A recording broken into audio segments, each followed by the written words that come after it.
भक्त महाराजनी जय। पधारेला हरि गुरु संतनी जय। तो हाँ कहूँ तो है नहीं और ना कहा न जाए। आना के बीच में सुरता शब्द से लगाए। तो एक शब्द गुरुदेव का दाता अनंत विचार। थके मुनिजन पंडिता जाको वेदन पामे पार। वो लाल लाल मेली नहे अने देखत सब में लाल। ताके पद वंदन करूं मम गुरुलाल से लाल। सदगुरु महाराजनी घणी सरस વાત કરી, કારણ કે આ બધું જગતના જીવને સમજાવવાની વાત છે। પણ જગતને સમજાવવા જાય તો જગત સમજે એવું નથી। પણ સંતોએ કીધું જગત સમજે કે ના સમજે પણ તું સમજી જા। અને એક એવો હલસો મારી દે ને કા નમી જા કા ખમી જા। કાંક જીવનની અંદર કરવું પડે, કારણ કે સંતોના ચરણે નમે અને જો ગુરુના છૂટા છૂટા વચનના બાણ મારે જો ખમે અને ખમીને હૃદયમાં ઉતરે અને હૃદયમાં ઉતરા પછી જેનું હૃદય દ્રવિત થઈ જાય, ઘાયલ થઈ જાય, પોતે આરપાર વિંધાઈ જાય અને જો છેદાઈ જાય તો પછી નાભીનો પડદો તૂટી જાય। અને નાભીનો પડદો તૂટે અને પછી બોલે, એ બોલે પછી હાથમાં ન રહે। આ ગુરુની વાણી એવી છે, કારણ કે ગુરુની વાણી અમૃત સમાન છે। અને જો પીવાઈ ગઈ તો ગમે એટલું જીવનની અંદર ઝેર હોય નીકળી જાય। કારણ કે આપણા માણસના મુખના 3 પ્રકાર છે, કર્મણ, ઓજસ અને તેજસ। કર્મણ એટલે હું કે આપણને ગમે તો આપણું મોઢું હસે અને વાત પસંદ ન હોય એટલે એમ થાય કે ખૂન કરીને બેઠા છે એવું મોઢું થઈ જાય, આને કર્મણ કહેવાય। પછી ઓજસ, ઓજસ એટલે ઘડીક હારું ને ઘડીક નહીં હારું। જો સત્સંગની વાત એવી પ્રિય લાગે ને ગમી ગઈ તો અંદરથી લહેર છૂટે, ન ગમે તો નિમાલા થઈને બેહી જાય। પણ તેજસ, જેનું મુખ તેજસ હોય એને પછી ગમે ત્યાં ગયો હોય। સંતોએ કીધું કે સ્મશાનમાં ગયો હોય તોય ભલે, શોકમાં હોય તોય ભલે, લગ્ન પ્રસંગમાં હોય તોય ભલે, ભજનમાં બેઠો હોય તોય ભલે, અને ઘરમાં પથારીમાં હૂતો હોય તોય ભલે, એની અંદર તેજ હોય। એટલે આ સંતોએ આપણને આ 3 મુખ બતાવ્યા છે। પણ આપણે આમાંથી કેવું બનવું એ સદગુરુ મહારાજની જો મુખની પવિત્ર નિર્મળ અને અવિનાશી શાશ્વત અવિચળ વાણી જો આપણે સાંભળી અને જીવનની અંદર ઉતારી દઈએ ને તો મેળ આવે એવું છે। એટલે જબરદાર મહારાજે વાણી લખી છે કે ગુરુજીની વાણી તો જાણીએ ને જાણી, આજીવનમાં ઉતારીએ ને હાચી મોજ માણી। ગુરુજીની વાણી તો જાણી એને જાણી પણ જીવનમાં ઉતારી એને હાચી મોજ માણી। ગુરુ મહારાજ કે આ જગતની અંદર સત્સંગના તો ઢગલા ઢગલા જ છે, પણ મારા તમારા માટે કેટલું કામનું કે આપણા હૃદયની અંદર જેટલો શબ્દ ઉતર્યો અને એનો અનુભવ થયો એ આપણા કામનું। બાકી હમણાં કીધું ને કે માન અપમાનના દોહન નહીં પણ પાન ને અપાન, પાન અપાન નામનો વાયુ છે એના દોહન કરવાનું કીધું છે। પણ આ સંતોએ શબ્દ ભેદ કરી અને માન અપમાનના કહી દીધું। એટલે આપણે આપણા જીવનની અંદર આપણું તપાસવાનું છે।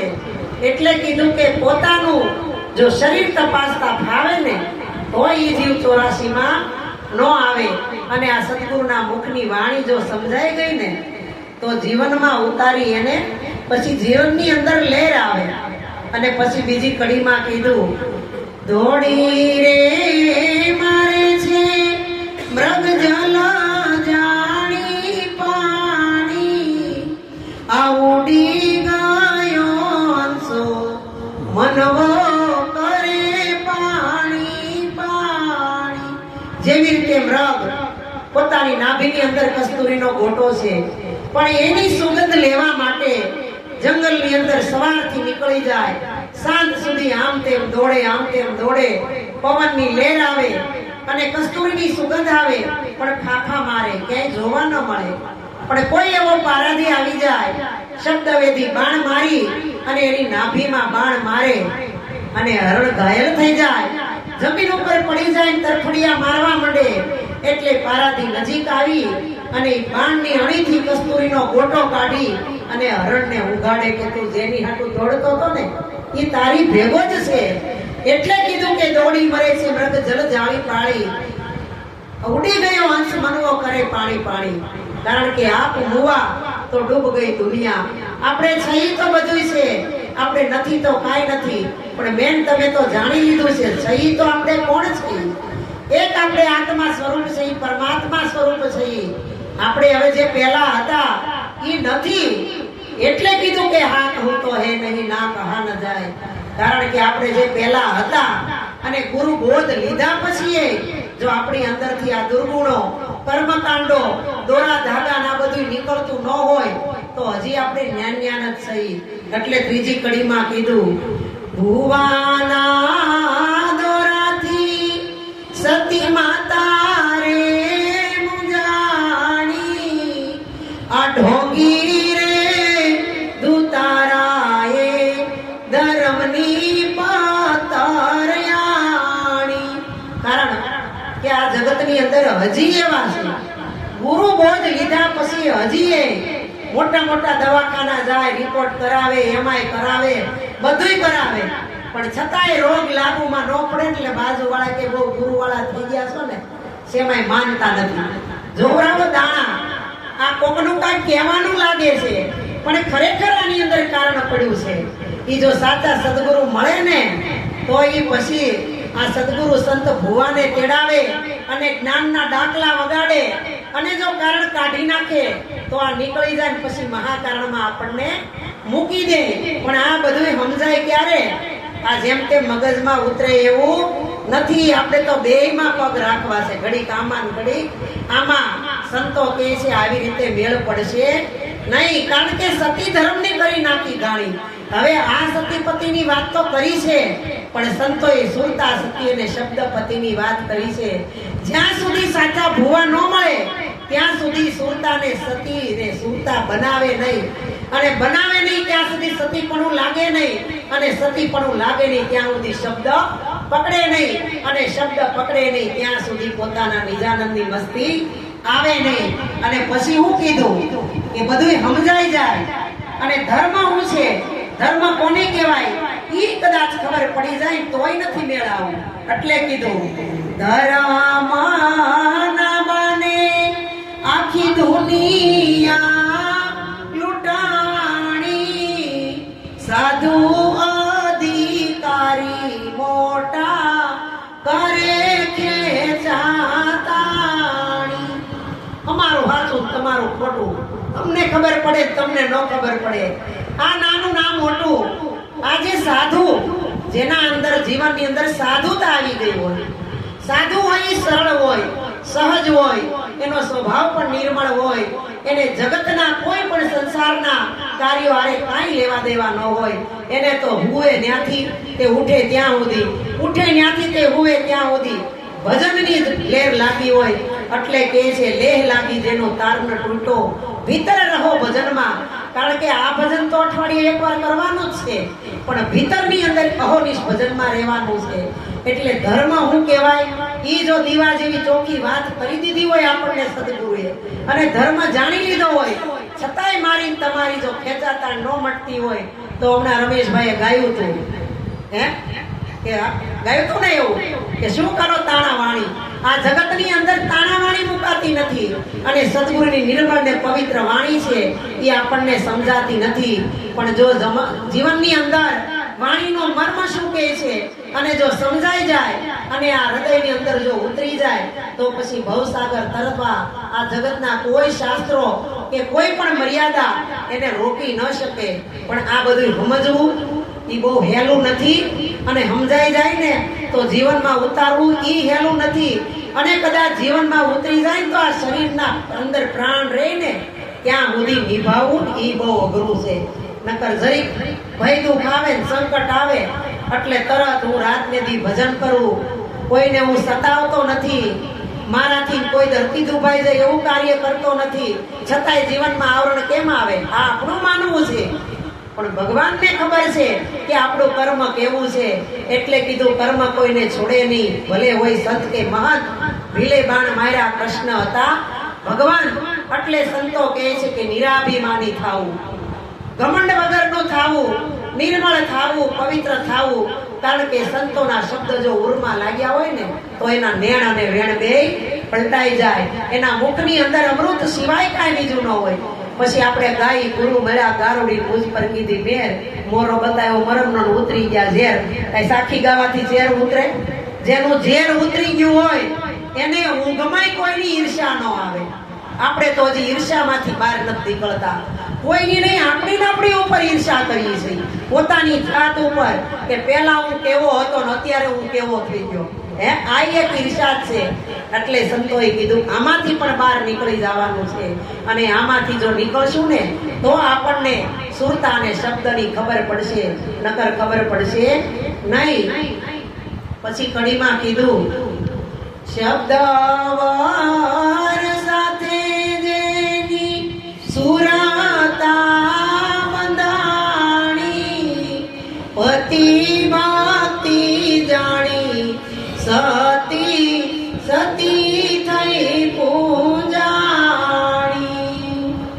મૂળ તત્વની નાથી કરી રે કમાણી, સતી રે ધર્મની તો કરી નાખી ગાણી. સંતોએ કીધું મૂળ રે વિનાનું કાયા જાળવું. ઓલા બધા ઝાડવા નાનું નાનું બે પાંદડાનું હોય ને છોડ તો એને મૂળિયા હોય, એમ મનુષ્યને પણ મૂળ છે, પણ ઓલા મૂળ જમીનમાં હોય ને આપણા મૂળ છે ને એ ઉપર છે. અને આ ઝાડવું છે એ નીચે છે, મૂળ છે એ ઉપર છે. પણ મૂળમાં સંતોએ કીધું કે મૂળમાં તું કોણ છો એ જાણી લે. એટલે એક વસ્તુ જાણતા બધી વસ્તુ જીવનની અંદર આવી જશે. તો આવું જ્ઞાન જીવનની અંદર સમૃદ્ધ સદગુરુ મળે ને તો સમજાય. એટલે કીધું કે સદગુરુ મળે તો સમજાય. એટલે કીધું કે આ જગતનો ભોળો માનવી દેવને ગોતે દેવળે, વ્રત જપ તીર્થ કરીને હાડને ગાળે હિમાળે. જગતને ખરી ખબર પેદી મળે કે આ દેવ તારો દેહ દેવળમાં મળે. આ જગતની તો ખબર પડવી છે તેથી પડશે, પણ આ જગતને ખબર પડી ગઈ છે કે આની અંદર બોલે કોણ છે, આની અંદર દેવતા કોણ છે, હોકારો કોણ કરી રહ્યો છે. જો ભગવાન બોલતો હોય ને ઓળખાઈ ગયો હોય તો પછી જ્યાં નજર કરો ત્યાં ભગવાનના દર્શન ન થાય. તો ઘડી કેમ રમેશભાઈ, ઘડી તુલસીભાઈ, ઘડી કરુણાબેન દેખાય? જો ભગવાન દેખાઈ જતો હોય તો કઈ જુદા પણ રે ના રે. પણ આ વેદો અને શાસ્ત્રો આના સંમતથી વાત નક્કી થાય. એટલે કીધું જ્યાં સુધી મૂળ તત્વની કમાણી કરી નથી ને ત્યાં સુધી આ સતી ધર્મની કહાણી કરી નાખી છે. પણ આવા સદગુરુ સંતો આપણને મળી જાય અને એના ચરણમાં બેસી જાય અને સદગુરુના આચરણ આપણા જીવનની અંદર જો ઉતારીએ ને તો આપણું જીવન ધન્ય બની જાય. અને જેણે જેણે ગુરુના વચનની અંદર પોતે જંપલાયું છે એના જીવન ધન્ય બની ગયા છે. એટલે પછી છેલ્લે કીધું ગુરુ લાલાજી વાણી લીધી પૂરી બાએ જાણી, પૂરી બાએ જાણી જબરદાને તો વખાણી. એક વખત જબરદાન મહારાજ રતનવાવ આવ્યા અને ફળિયામાં ખાટલો નાખી જબરદાન મહારાજ ને લાલજી મહારાજ ગોઠડી કરતા હતા, ચર્ચા કરતા હતા. માતાજી રસોડામાં રસોઈ બનાવતા હતા. અને એ બે શબ્દ કબીર કહે કમાલ કો દો બાતા શીખ લે, ભૂખે કો અન્ન દે. એટલે કીધું આ સંતોએ કીધું નકરું અઠવાડિયે ભજનમાં જાય આપણે કરાવવું પડે કે નહીં? એટલે આ બધો હરસ પરસ વ્યવહાર છે. એટલે આવું જો સમજાઈ જાય અને ભાવથી ને પ્રેમથી સદગુરુના વચનમાં આપણી સુરતા જો લીન થઈ જાય અને ગુરુના એક એક શબ્દને જો પકડી અને એમાં જીવનની અંદર પરિવર્તન લાવી દે અને સત્ય શબ્દને જો જીવનની અંદર ધારણ કરી દે ને તો પછી સત્ય શબ્દ યહી રામ સબ ઘટમાં બોલે સત્ય શબ્દ યહી રામ. જબરદાને કીધું કે આ જબરદાન કહે જગદીશ વિના ખૂણો ખાલી નો મળે હે, પણ નજરે દીખું ત્યાં નરહરી નાથ મારો જય નિજ નામમાં મળે. જગતને ખરી ખબર કેદી મળે તો નામ જ્યારે નામની અંદર મળી જાય ને પછી નામ નામી બે મટી જાય અને અનામ સ્વરૂપ ઓળખાઈ જાય. પણ સંતોએ કીધું અનામ વસ્તુ છે ઈ આઘી છે, જો ઓળખવી હોય અને સમજાઈ જાય ને તો પાહે છે, હાવ હેલી છે. એટલે સંતો સાખીમાં કે હા કહું તો હે નહીં સુરતા શબ્દ છે લગાય. ગુરુ મહારાજનો સત્ય શબ્દ છે ને એની હારે જો સુરતા જોડાઈ જાય તો આપણું કામ બની જાય એવું છે. આવું સમજીને આનંદ કરવો, અઠવાડિયે ભજનમાં જાવું, ભજન ભાવ રાખવો, હળી મળીને હંપીને પ્રેમથી રહેવું. કારણ કે આ જગતની અંદર પ્રેમ સિવાય બીજું કાંઈ નથી. ગમે એટલા જ્ઞાનના ઢગલા કરીને 4 કલાક પ્રવચન કરશું પણ જીવનની અંદર શક્તિ પ્રેમ નહીં હોય તો આપણું જ્ઞાન બધું ઠોક છે. એટલે આવું આપણા જીવનની અંદર ન થાય એનો મારે તમારે દરેકને ખ્યાલ રાખી અને સદગુરુના ચરણમાં કાયમ રહેવાનું છે. બોલીએ સદગુરુ મહારાજ